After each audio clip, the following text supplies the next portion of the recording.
Jodhpur railway station ভারতবর্ষের এক অন্যতম ব্যস্ততম রেলওয়ে স্টেশন, যা রাজস্থান রাজ্যের এক অন্যতম স্টেশন। এই স্টেশনের মাধ্যমে ভারতবর্ষের প্রত্যেকটা রাজ্যের সঙ্গে যোগাযোগ ব্যবস্থা আছে। আজ আমি তোমাদের দেখাতে চলেছি যোধপুর সিটির সেই প্রাচীনতম দুর্গ, যার নাম মহারাঙ্গা দুর্গ। আর তার সাথে দেখাতে চলেছি এখানকার সদর মার্কেট, যেটা ঘন্টাঘরের সামনে। চলো তোমরা সঙ্গে থাকো আর দেখতে থাকো এই ভিডিও। বন্ধুগণ, যদি ভিডিও ভালো লাগে অবশ্যই লাইক করো, কমেন্ট করো, শেয়ার করো। আর তোমরা কোথা থেকে দেখছো কমেন্ট করতে ভুলবে না। তো এটা আমি সকাল 7:50 পৌঁছে গিয়েছি যোধপুর রেলওয়ে স্টেশনে। তখন প্রায় ফাঁকাই ছিল এই যোধপুর রেলওয়ে স্টেশন। এরপরে প্রায় 3.5 কিলোমিটার দূরে এই মহারগানা যে ফোর্ট, যেটা প্রায় আজ থেকে 650 বছর আগে গঠন করা হয়েছিল, সেই ফোর্টে পৌঁছে গিয়েছি। অ্যাকচুয়ালি এই ফোর্টে যাওয়ার জন্য তোমাদের কোনো রকম এন্ট্রি ফিস লাগে না। অন্তত প্রায় 5 কিলোমিটার দীর্ঘ এই ফোর্ট তোমরা ভ্রমণ করতে পারবে। তবে এর ভেতরে কিছু মিউজিয়াম আছে। সেই মিউজিয়ামে ঢোকার জন্য তোমাদের 200 থেকে 500 টাকার মধ্যে একটা এন্ট্রি ফিস লাগে। তবে এন্ট্রি ফিস দেওয়ার পরেই তোমরা ঢুকতে পারবে। আর এই ফোর্টের মধ্যে পুরোটাই রেসিডেন্সিয়াল আছে, কারণ আজ থেকে প্রায় 600 বছর আগে যে এখানকার যোধপুরে রাও বংশধর ছিল, তাদের বংশধর এখনও পর্যন্ত কিছু কিছু মানুষ এখানে বসবাস করে। তবে বন্ধুগণ, এই যে দুর্গ আছে, এই দুর্গটার একটা ঐতিহাসিক হিস্ট্রি আছে বা ইতিহাস আছে, সেটা তোমাদেরকে ধীরে ধীরে বলবো। কারণ তোমরা দেখতেই পাচ্ছ এই পুরনো দিনের এই ফোর্ট, আজকের দিনে মানুষজন এটাকে টুরিস্ট হিসাবে প্রাধান্য দিয়েছে। যখন 1459 সালে প্রথম এই ফোর্টকে বেছে নেওয়া হয়, রাঠোর বংশের প্রধান রাও যোদ্ধা ভারতের যোধপুর প্রতিষ্ঠিত করেন। তিনি 1469 সালে মারওয়ার রাজধানী হিসেবে যোধপুরকেই প্রতিষ্ঠিত করে। তিনি রণমলে 24 জন পুত্রের মধ্যে একজন ছিলেন এবং পঞ্চদশ রাঠোর শাসক হিসেবে সিংহাসন আরোহণ করার পরেই 1 বছর পর যোদ্ধা তার রাজধানী যোধপুরে নিরাপদ স্থানে সরিয়ে নেওয়ার সিদ্ধান্ত নেন। কারণ 1000 বছরের পুরানো মাদর দুর্গ আর পর্যাপ্ত নিরাপত্তা দিতে পারছিল না। রাও সাম্রাজ্যের পুত্র রাও নারাব বিশ্বস্ত অসহায় মদওয়া বাহিনী দমন করা হয়। তো বন্ধুগণ, আমি এখন আছি যোধপুরে, রাজস্থানের। আর এখন যেই ফোর্টটাতে এসেছি, এই ফোর্টটার নাম হচ্ছে মেহরানা ফোর্ট। এই মহারানা ফোর্টটা 1715 সালে এটা বানানো হয়েছিল। এখানকার যে রাজা ছিল মহারাজ সিং, উনি বানিয়েছিল। কত পুরনো দিনের ফোর্ট, আর পুরোটা রেসিডেন্সিয়াল ফোর্ট। আগেকার দিনে যে ফোর্ট বানানো হতো, কারণ হচ্ছে এখানকার যে রাজা রানী প্লাস তাদের যে প্রজারা থাকতো, তারা একসঙ্গে থাকতো, ঠিক আছে? সেই হিসেবে ফোর্ট বানানো হতো। কত বড় ফোর্ট দেখো, শুধু পুরোটা রেসিডেন্সিয়াল আছে এখানে। রাঠোর বংশের প্রধান রাও যোদ্ধা ভারতের যোধপুর প্রতিষ্ঠিত করেন। সাল 1469 সালে মারওয়ারের রাজধানী হিসেবে যোধপুরকে প্রতিষ্ঠিত করেন। পূর্বে যেটা রাজধানী ছিল মান্দর। তিনি 24 জন পুত্রের মধ্যে একজন ছিল, যেটা পঞ্চদশ রাঠোর হিসাবে পরিচিত। তিনি সিংহাসনে বসার 1 বছর পরেই যোদ্ধা মনে করেন যে রাজধানী যোধপুরে নিরাপদ স্থানে স্থানান্তরিত করতে হবে। এর কারণে যে এখানের নিরাপত্তা খুব একটা ভালো নাই, কারণ 1000 বছর পুরানো মান্দর দুর্গ আর পর্যাপ্ত পরিমাণে নিরাপত্তা দিতে পারছিল না। রাওর পুত্র তারা মান্দর সেনাবাহিনীকে দমন করে দেয়, হারিয়ে দেয় যুদ্ধে। এরপরে যোদ্ধা 9 কিলোমিটার দূরে এক পাথুরে পাহাড় 12ই মে 1469 সালে এই দুর্গটা প্রতিষ্ঠানের জন্য সিদ্ধান্ত নেয়। এই পাহাড়টি ভাকুচেরিয়া, অর্থাৎ এখানকার যে পাহাড়টা ছিল সেইখানে পাখির পাহাড় নামে পরিচিত। আর এইখানে একজন মনি ঋষি বসবাস করত। এই দুর্গ নির্মাণ করার জন্য এই মনি ঋষিকে এখানে উচ্ছেদ করতে হতো এই রাও যোদ্ধাকে বা রাজাকে। এই রাজা অনেকবার এই মনি ঋষির কাছে এসে তাকে বলেছিল যে আপনি এখান থেকে চলে যান, তো তার কথা মতো কেউ শোনেনি। বারবার বলার সত্ত্বেও এই মনি ঋষি ওইখান থেকে যায়নি। কিছুদিন পরে ওইখানকার যে কর্ণী মাতা, যে মনি ঋষি সবচেয়ে ওখানে শক্তিমান বলে মনে করা হতো, রাজা তার শরণাপন্ন হলো।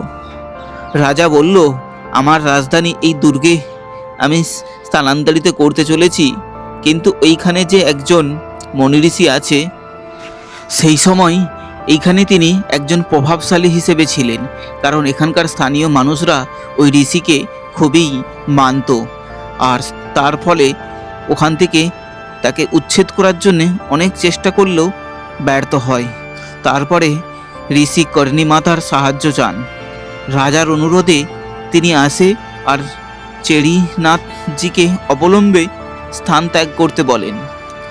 এবং তখন ওই মনি ঋষি দেখে যে একজন উচ্চ যে শক্তিমান তিনি এসে তাকে বলার জন্য তিনি আর তাকে থাকতে না বলে, তখন তিনি তাকে একটা অভিশাপ করে। আমি এখন একদম ফোর্টের একটা সাইডে আছি, মানে বলতে পারো এটা ফোর্টের পেছনও হবে না, এটা চারধারে তো রাস্তা আছে, ফোর্টের এক সাইডে আছে। ফোর্টটা কতটা পুরানো, প্রায় 300 সাল পুরানো এই ফোর্ট। তো এখনও পর্যন্ত মানুষ এই ফোর্টে ইউজ করে রেসিডেন্সিয়াল হিসাবে। শুধু আমি এটাই বলতে চাইছিলাম যে তখনকার দিনে মানুষের মধ্যে কতটা পরিমাণে মেন্টালি ইঞ্জিনিয়ার ছিল যে পাহাড়ের উপরে ধাপ কেটে কেটে ফোর্ট বানানো। আজকালকার দিনে তো কেউ পাহাড়ে ফোর্টই বানাতে চায় না বা কোনো বিল্ডিং বানাতে চায় না, কিন্তু দেখো আজ থেকে 300 বছর আগে এই পাহাড়ের পাথর কেটে উপরে ফোর্ট বানিয়েছে। তখনকার দিনে মানুষের কতটা মেন্টালিটি জোর ছিল আর ইঞ্জিনিয়ারিং কারুকার্য ছিল।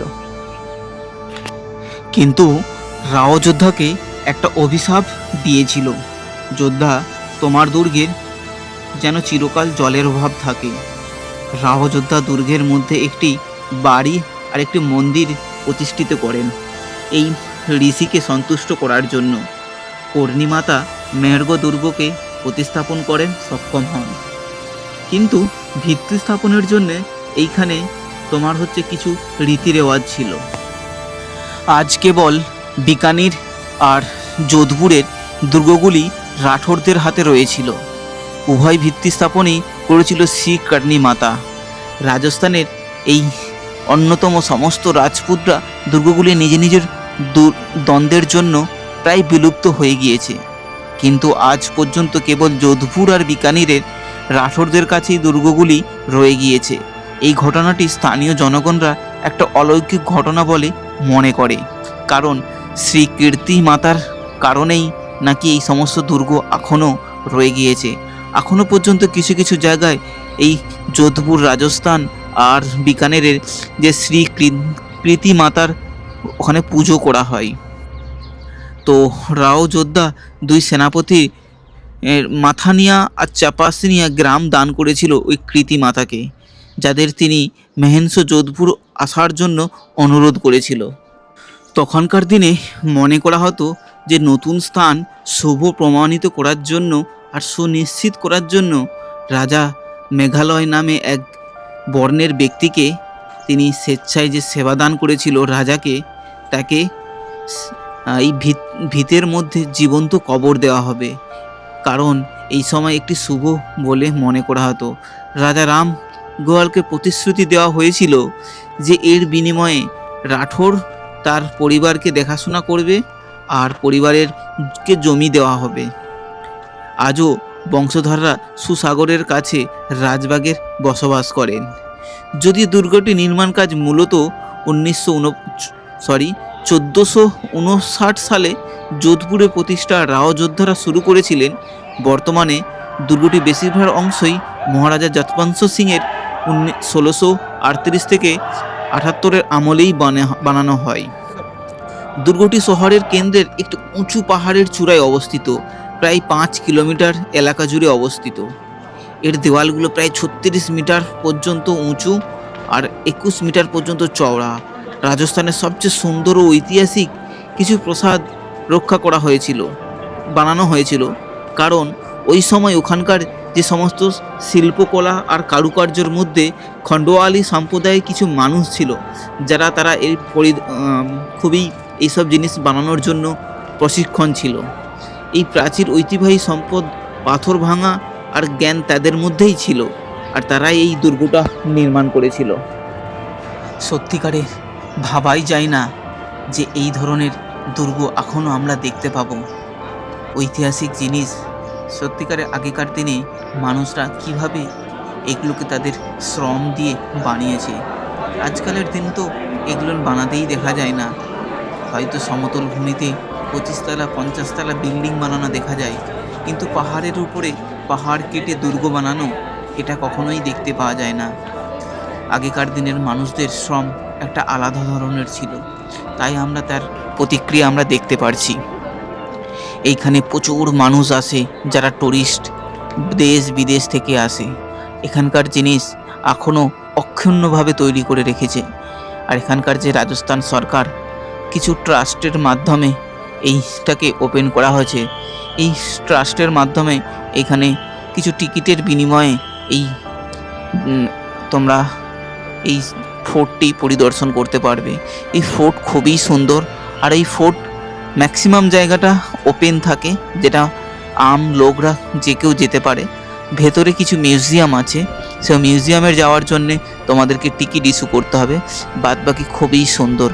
এই ফোর্ট থেকে পুরো যোধপুর সিটিটাকে দেখতে পাওয়া যায়। আর যোধপুর সিটি পুরোটাই দেখতে সাদা বা ব্লু কালারের লাগে, কারণ এখানে গরমকালে প্রায় 45 ডিগ্রি পর্যন্ত টেম্পারেচার চলে যায়, তাই এখানের বাড়িঘরগুলো প্রায় হোয়াইট নাহলে ব্লু হয়। আর এখানকার পাহাড়ের যে পাথরটা, এটা হচ্ছে ইয়েলো স্টোন, বেলে পাথরের মতন হয়, কারণ পুরো জায়গাটা তোমরা ইয়েলো রঙের এই জিনিস দেখতে পাবে। তো ধীরে ধীরে আমি এখন ফোর্ট থেকে নেমে চলেছি।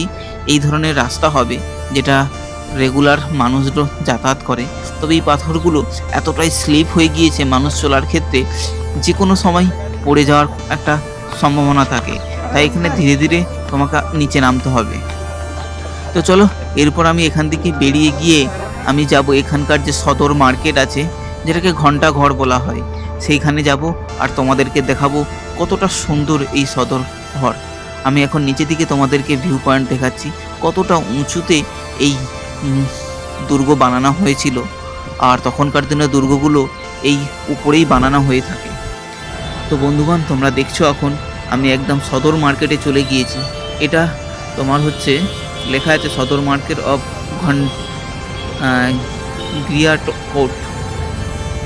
গিরিয়কোট, যেটা এখানে এটা লোকাল মার্কেট এটা, তবে এটা কিন্তু একটা টুরিস্ট স্পটও বলতে পারো।